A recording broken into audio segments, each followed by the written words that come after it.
उस शाम की कल्पना कीजिए। शांत पानी था, सुनहरी ढलती धूप और खुशियों से भरा एक क्रूज, जहां लोग अपनी जिंदगी के खूबसूरत पल कैमरे में कैद कर रहे थे। लेकिन किसी को अंदाजा भी नहीं था कि अगले ही कुछ मिनटों में यही खुशी एक ऐसे खौफनाक मंजर में बदल जाएगी जिसे याद करके आज भी रूह कांप जाएगी। नर्मदा नदी पर बनी बरगी बांध, जो अपनी खूबसूरती के लिए जाना जाता है, 30 अप्रैल 2026 की शाम एक दर्दनाक हादसे का गवाह बन गया। उस दिन देश के अलग अलग हिस्सों से आए पर्यटक एक क्रूज में बैठे हुए थे। कोई वीडियो बना रहा था, कोई फोटो खींच रहा था, तो कोई अपने परिवार के साथ हंसते बोलते इस पल को जी रहा था। हर किसी के चेहरे पर खुशी थी और हर कोई यही कह रहा था, देखो कितना सुंदर दृश्य है। लेकिन अचानक मौसम ने यहाँ पे करवट ले ली और देखते ही देखते एक तेज तूफान ने पूरे माहौल को बदल कर रख दिया। जैसे ही तूफान आया, क्रूज तेजी से यहाँ पे हिलने लगा। शुरुआत में लोगों को लगा कि शायद ये एक सामान्य हलचल है, लेकिन कुछ ही पलों में स्थिति गंभीर हो गई। क्रूज के अंदर पानी घुसने लगा और यात्रियों के बीच डर और घबराहट फैल गई। हर तरफ यहाँ पे चीख पुकार मच गई और इसी बीच एक 38 साल के व्यक्ति का 4 साल का बेटा अपनी माँ से लिपट कर बोला, माँ मुझे बहुत डर लग रहा है। माँ ने उसे सीने से लगाते हुए कहा, मैं हूं ना बेटा, तुझे कुछ नहीं होगा। लेकिन किसे पता था कि यही उनकी आखिरी संवाद होंगे। लोगों के बीच भगदड़ मच गई थी। लाइफ जैकेट इधर उधर फेंकी जा रही थी ताकि कोई भी जल्दी से उसे पहन सके। मां ने भी एक लाइफ जैकेट उठाई और अपने बेटे को कसकर सीने से बांध लिया। उसने तय कर लिया था कि चाहे कुछ भी हो जाए, वे अपने बच्चे को नहीं छोड़ेगी। लेकिन किस्मत को यहाँ पे कुछ और ही मंजूर था। जब रेस्क्यू टीम ने बाद में उन्हें निकाला तो बच्चा अपनी मां के सीने से उसी तरह चिपका हुआ था जैसे वो जिंदगी में उससे चिपक के रहता है। इस दर्दनाक तस्वीर को किसी ने कैमरे में कैद कर लिया और सोशल मीडिया पर डाल दिया। देखते ही देखते ये तस्वीर पूरे देश और दुनिया में वायरल हो गई। हर कोई इस घटना के बारे में जानना चाहता था, समझना चाहता था। लोग सवाल कर रहे थे कि आखिर ऐसा क्या हुआ कि एक खुशहाल सफर मौत के सफर में बदल गया। तो चलिए इसको विस्तार में समझने की, जानने की कोशिश करते हैं। बरगी डैम के पास एक पुल का निर्माण कार्य चल रहा था, जहां करीब 35 मजदूर काम कर रहे थे। शाम करीब 6 बजे के आसपास तेज हवाओं के कारण उन्हें काम रोकने के लिए कहा गया। मजदूर इधर उधर बैठ गए, कोई बात कर रहा था, कोई आराम कर रहा था, तो कोई मोबाइल में वीडियो देख रहा था। तभी एक मजदूर की नजर डैम की ओर गई और उसने देखा कि क्रूज असामान्य रूप से हिल रहा है। उसने तुरंत चिल्लाकर बाकी मजदूरों को बताया और कहा कि लगता है क्रूज डूब रहा है।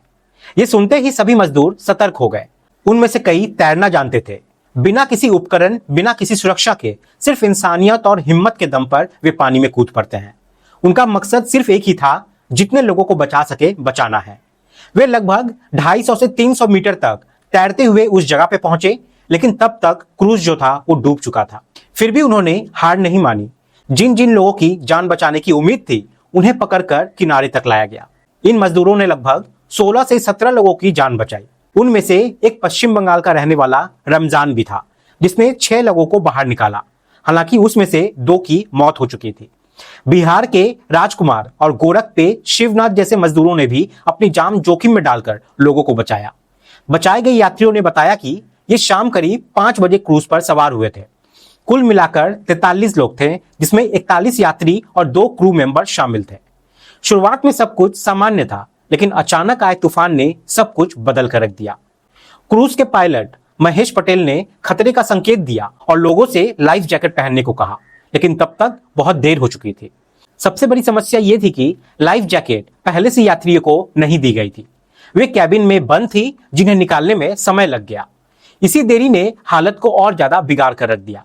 जब तक लोग जैकेट पहनते, तब तक पानी तेजी से अंदर भर रहा था और घबराहट चरम सीमा पर थी। तूफान की रफ्तार करीब 74 किलोमीटर प्रति घंटे थी। लहरें इतनी ऊंची उठ रही थी कि जैसे समुद्र में तूफान हो। क्रूज की क्षमता जो थी वो सीमित थी, इसलिए वो इस स्थिति को संभाल नहीं सका और आखिरकार डूब गया। करीब 6:15 को शाम को मदद के लिए कॉल किया गया, लेकिन रेस्क्यू टीम 6:40 रवाना हो सकी और तब भी उनका पहला वाहन खराब हो गया। दूसरा वाहन लेकर टीम पहुंची, लेकिन तब तक करीब 2 घंटों का समय बीत चुका था। इस देरी ने कई जिंदगियों को यहाँ पे छीन लिया। इस हादसे के बाद एक एक कर कई दर्दनाक कहानियां सामने आई। दिल्ली, तमिलनाडु और जबलपुर के परिवार जो खुशियां मनाने आए थे, अब हमेशा के लिए बिछड़ चुके थे। कुछ परिवारों में 3 लोग बचे और 3 लोग चले गए। कहीं पूरा परिवार ही खत्म हो गया और कहीं सिर्फ एक व्यक्ति बचा जो अपनी आंखों के सामने अपने अपनों को डूबता देख रहा था। यह हादसा सिर्फ एक दुर्घटना नहीं था, बल्कि लापरवाही, देरी और सिस्टम की कमजोरी की एक कड़वी सच्चाई भी थी, जिसने कई जिंदगियां निगल ली।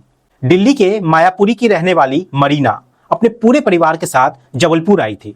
उनके नए घर का उद्घाटन था और इसी खुशी में उन्होंने सोचा कि क्यों ना बरगी डैम भी घूम लिया जाए। उनके साथ उनकी माँ मधु, पति प्रदीप, बेटी सिया, रिश्तेदार जूलियस और उनका 4 साल का बेटा त्रिशान भी था। सब लोग खुश थे, हंस रहे थे और जिंदगी के खूबसूरत पलों को जी रहे थे। लेकिन जैसे ही तूफान आया, सब कुछ यहाँ पर बिखर के रह गया। त्रिशान डर के मारे अपनी माँ से चिपक गया। मरीना उसे सीने से लगा ली और लाइफ जैकेट पहनते हुए उसे कसकर पकड़ ली। लेकिन इस अफरा तफरी में परिवार बिछड़ गए। जब हादसा खत्म हुआ तो मरीना, उसका बेटा त्रिशान और उसकी माँ तीनों इस दुनिया में नहीं रहे, जबकि उनके पति, बेटी और एक रिश्तेदार किसी तरह यहाँ पे बच गए। एक ही परिवार के 6 लोगों में से 3 हमेशा के लिए खो गए और 3 जिंदगियों भर उस दर्द को ढोने के लिए रह गए। ऐसी ही एक और कहानी तिरुचिरापल्ली के रहने वाले कामराज की थी। वे जबलपुर की ऑर्डिनेंस फैक्ट्री में काम करते थे और उनका परिवार उनसे मिलने आया हुआ था। उन्होंने सोचा कि अपने परिवार को बरगी डैम घुमाया जाए। जब वे क्रूज के टिकट लेने जा रहे थे तो उनके सास ससुर ने मना कर दिया और कहा कि वे किनारे पर ही रहेंगे। लेकिन कामराज अपने बच्चों और बाकी परिवारों के साथ क्रूज पर चढ़ गया। किसे पता था कि यह फैसला उनकी जिंदगी का आखिरी फैसला साबित होगा। इस हादसे में कामराज, उसकी पत्नी काकुलाजी, उसका 4 साल का बेटा, उसकी भाभी और उसका भतीजा, सभी की यहाँ पे मौत हो गई। जब ये खबर तमिलनाडु पहुंची तो उनके घर में मातम छा गया।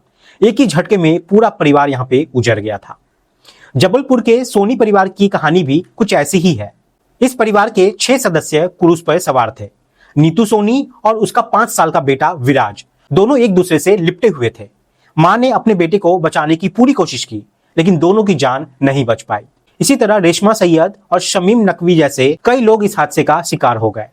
धीरे धीरे मौत का आंकड़ा बढ़कर 13 तक पहुंच गया। हर संख्या के पीछे एक कहानी थी, एक परिवार था और अधूरे सपनों का एक सन्नाटा था। लेकिन इस त्रासदी के बीच एक चमत्कार भी हुआ और वो था 72 साल के रियाज हुसैन का। वे क्रूज के अंदर एसी केबिन में बैठे हुए थे। जब उन्हें खतरे का एहसास हुआ तो उन्होंने तुरंत लाइफ जैकेट पहन ली, लेकिन जब क्रूज डूबा तो वे अंदर ही फंस गए। उन्होंने किसी तरह एक लोहे की एंगल को पकड़ लिया और ऊपर चढ़ने की कोशिश की। वहीं उन्हें एक छोटा सा हिस्सा मिला जहां पानी नहीं पहुंच पा रहा था और वहां से उन्हें थोड़ी सांस भी मिल रही थी। 3 घंटे तक वे उसी स्थिति में फंसे रहे, अंधेरा, पानी और मौत के बीच। जब रेस्क्यू टीम वहां पे पहुंची और उनकी आवाज सुनी तो उन्हें बाहर निकालने के लिए क्रूज की छत को कुल्हाड़ी से काटना पड़ा। आखिरकार उन्हें जिंदा बाहर निकाल लिया गया। लेकिन यहाँ पे सबसे बड़ा सवाल ये उठता है कि क्या ये हादसा टाला जा सकता था? तो इसका जवाब है हाँ, बिल्कुल टाला जा सकता था। जांच में ये सामने आया कि क्रूज करीब 20 साल पुराना था और उसमें सुरक्षा के पर्याप्त इंतजाम नहीं थे। कोई पुख्ता सेफ्टी नॉर्म्स लागू नहीं थे।